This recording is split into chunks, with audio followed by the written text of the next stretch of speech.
Lions TV, this is your post-match analysis video for yesterday's 1-1 draw against Preston on the TV. Of course, Adam Barrett is in his second spell as interim manager following Gary Rowett's departure, and he got the point that I predicted in my preview. I did go for a 1-1 draw. Once again, I got it right. Once again, I didn't back it at the bookies, but as they always say, never bet on your own side. As always, let's kick off the show by taking a look at the 11 that the temporary gaffer picked to start the match. Okay, so I think it was 4 changes made, was it? I can't work out how it was 4, but it was 4, I'm pretty sure. It was Bartosz Balkowski in goal, 3 centre-backs, Cooper, Murray Wallace and Wes Harding. It was Brooke Norton-Cuffy, right wing-back, Joe Bryan, left wing-back, 2 central midfielders were Alan Campbell and Casper De Noor, and then it was Zian Fleming in a 10 behind Idemo Maku for his first start for the club, and Tom Bradshaw. I'm going to kick the show off by saying I think that was pretty much what Rowett would have done. Of course, it was announced late on Wednesday that Rowett had left the club, so I think preparation and the wheels would have already been in motion for that game.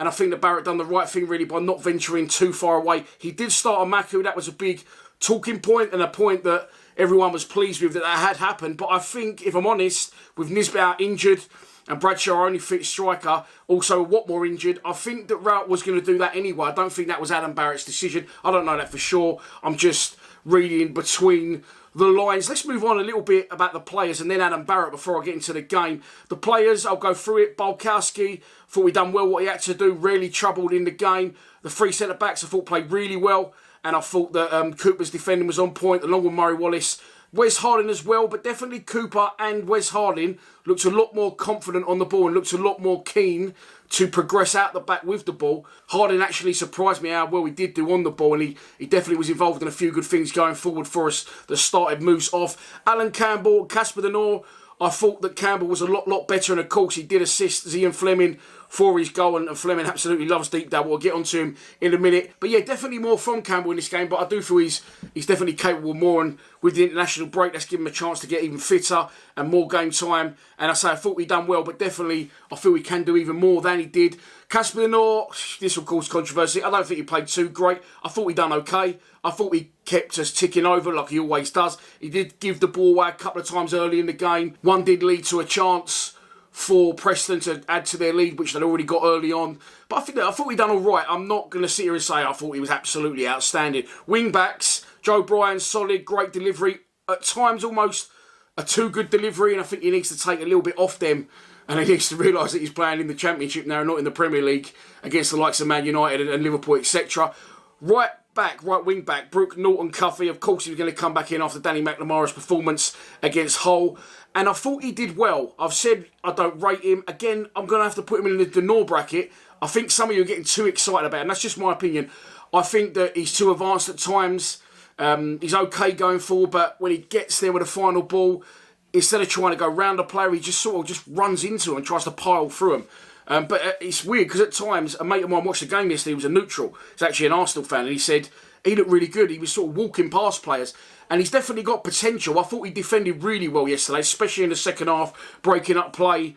And at times when he was isolated, he was turning Preston over, not just stopping their attack, but winning the ball back and getting us on the counter, winning free kicks or dragging us up the pitch. And in the second half, he got his deliveries right as well, and I thought he had a decent game. Someone said on my comments, you said he was shit. Well, if someone plays shit, I'll say they play shit. But then if they play well, I'll say they play well. I won't be that stubborn and that my own arse that if someone that was playing shit starts playing good, I will recognise that. So, I am open to criticism, I realise that, and I thought he did do well. However, he still does do that thing where he just tries to run through people. We don't try and, knock it round him and use his pace or use a little cut back or a drag back, like he did do in the second half, to be fair, to get a good cross in the box on his left foot. If he could add that to his game, then, yeah, definitely interested in keeping him, a little bit more long-term, but I think it will only be to the end of the season, and I think you'll see him go back to Arsenal. Midfielders I've covered. Zian Fleming has to play in that 10. We had the 10 and we had the 2 strikers, and if we don't play that 10, we are so disjointed, and the midfielders that Rowett used to like to sit deep are so far away from them 3 strikers. There's just no continuity, there's no togetherness, there's no shape. We can't press high, and with Fleming that 10, it definitely works better for him and for the team. Brilliant goal, made it look very easy. He actually said in real time he didn't think it was as good as it looked on the TV when he watched it back. And then up front, Adam O'Maku and Tom Bradshaw. Tom Bradshaw runs tirelessly for the team, works really hard. I just feel Bradshaw might play better as an out-and-out lone striker. I think when you stick someone with him, he's not as effective. That's not a criticism of him because I love him, you know that. But yeah, definitely he was involved in O'Maku's chance to hit the bar. But other than that, I thought he was a little bit quiet. He still worked hard, but obviously didn't have any chances to get a shot on goal. But I felt when O'Maku went off and Longman come on, and then we went to the one up front, I felt he looked a lot better. I noticed him a lot more on the pitch. Adam O'Maku, honestly, few boys yesterday said they didn't know who would be man of the match. Well, O'Maku got it on Sky Sports, and listen, maybe I'm getting carried away. As I say, some of you get carried away with Norton cuffing into North. I thought he was absolutely sensational yesterday. I've said in the past that I think he could progress into a central striker. When we bought him from Shamrock Rovers, I think it was, I thought he was a winger, a young winger.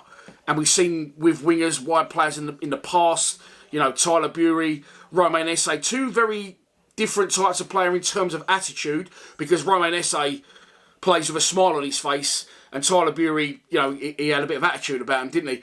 But for me, O'Maku, who I thought was a wide player, could definitely progress into a striker. And I think I undersold O'Maku, especially his hold-up play. But saying about Bury and Esse, two opposite characters, I could just see, and I've said this for a long time, right here, right now, I think O'Maku's going to go ahead of Esse. Maybe not long-term in their careers, but he has got a look of desire, hunger and anger on his face, and I fucking love it. He is so determined to succeed, and he will succeed. And I thought yesterday he was brilliant. He worked well with Fleming because Fleming was linking the play, yes, and I always say about the team being as one as a unit in the right areas of the pitch. He was getting balls fired into him, rolling defenders with one touch, creating things out of nothing. Even in the second half, he did it from a throw. We had a throw, Joe Bryan took it, and he's out near the touchline. Nothing on, nothing around him, and he just rolls the defender and plays in Fleming. Fleming couldn't get the shot off on that occasion. Adam Barrett, I'm going to cover. I didn't factor in Adam Barrett when I did the video with Benjamin Bloom in the week saying that who could be our next manager. I had said as well previously in the week that, I think I said this to my mates, I don't think I said it on camera, that in my opinion, Barrett's been a great servant to the club. However, I would like to see him leave when a new manager comes in. That's nothing personal, but I think he's got to go because he's been there since Harris was there, or maybe even before. Paul Robinson, the one that Rowett brought in, the ex-West Brom left back, I really like him as well, but I think they've got to go. I think they've all got to go and have a complete clear-out to allow the new manager coming in the opportunity to bring his staff in and put his stamp on things.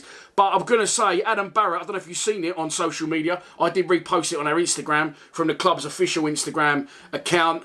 It went out on Twitter as well, I know. I can't put it on the screen, obviously, due to copyright reasons, but I'll put a little screen grab of it because what I saw there from Adam Barrett in terms of reaction, passion, pride, determination to win, that was written all over his face, and I saw more in that 15-second clip from Barrett than I saw in the whole of 4 years of Gary Rowett in charge.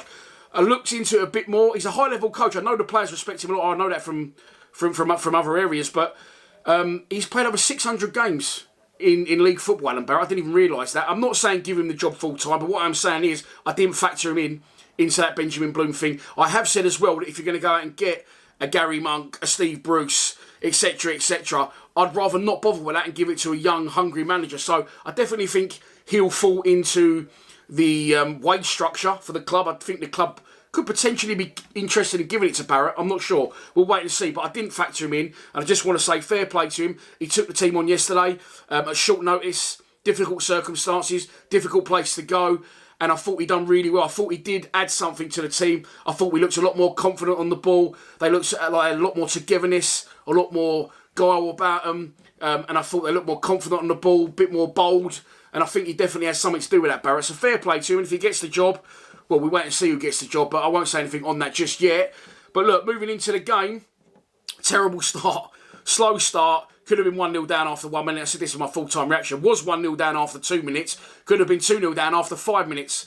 I don't know what that is. We do start slow sometimes. But when we let in the goal, we didn't let our heads drop too much. We come back into the game and we slowly progressed into it and took over that first half. Their goals soft, From our point of view, it's a good goal. From their point of view, 2 of their players over but the left touchline was sort of four or five of our players. And somehow they just worked their way out of that tight situation, play it along the box, people free, and it's slammed home. A little bit after that, I said 2 minutes later, they go for it again. Lucky on this occasion, it was struck straight down the throat of Bolkowski, who parries it. And another one dragged just wide. But then we got into the game and said, you saw Cooper travelling out the back, you saw Harding. They looked a lot more assured and confident on the ball. And slowly but surely, we took over the first half. And Maku was absolutely scaring the shit out of them with his pace. They didn't know how to cope with him and his determination and his desire to try and make things happen. And at 19 years old, take the responsibility. I thought it was a brilliant performance. I know he didn't score his goal. He nearly got one. Preston have a corner. We break. Header clear. And again, counter-attack with pace and intent and desire. People joining in, bodies up the pitch. Tom Bradshaw, lovely little flick over the top. And Lamaku gets it in his own half, drives for goal. He's got 3 in support against 2 Preston players. I would rather he go for goal there. I hate that when they fuck around, try and pass the responsibility. And then before you know it, the move's broke down or we've gone backwards and it's at Bart's feet. He gets in the box, only one thing on his mind. Strike, great sliding challenge from the Preston defender that gets something on it. Great save from Freddie Woodman, who's quite far out of his goal.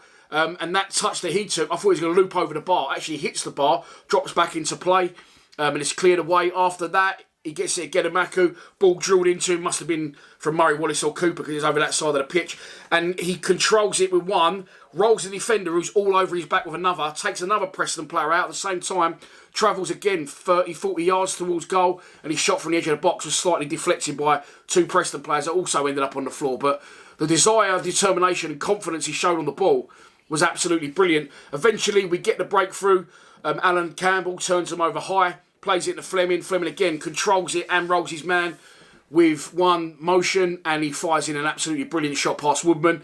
Goes high, comes back down. That's how I wondered at the time, how did Woodman not get that? Because it was in the middle of the goal, and he was in the middle of the goal. But actually, if you see the replay from behind the goal, it goes right up and dips back down. And the Bermondsey Bergkamp gets back on the score sheet. As I said, Deepdale was a happy hunting ground for him, and I hope that long may that continue now that he's got his form back a little bit and he can kick on like he did last year after Preston, maybe slightly before Preston.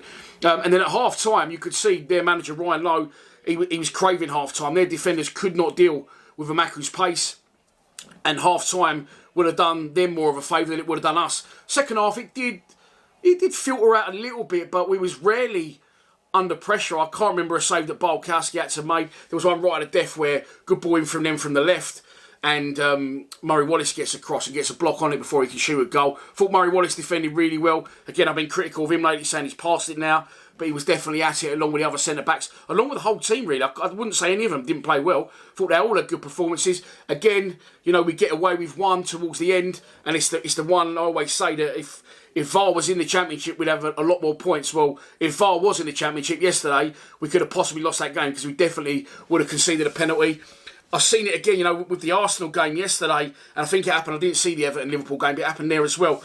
For me, and for Gary Neville, if it's good enough for Gary, it's good enough for me. It's not a penalty, unfortunately, but in the laws of the game now, it is a penalty. Brooke Norton-Cuffy jumps up, his body's everywhere. He's used his arm to elevate, but his arms are still up. Hits him on the hand. It should have been a penalty in the laws of the game to Preston.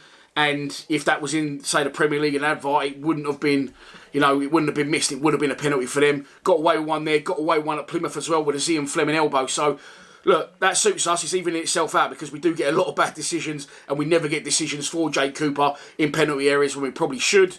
But yeah, look, the second half was okay. You know, we thought we'd done well. Thought we was in control of the game. I wasn't shitting myself with a 3 minutes additional, thinking, we could concede and we could concede. I thought we looked comfortable. The only downside to the game is Idemo Amaku going off. Of course, he was tracking back, goes in for a slide tackle, got up, looked like he was holding his hamstring.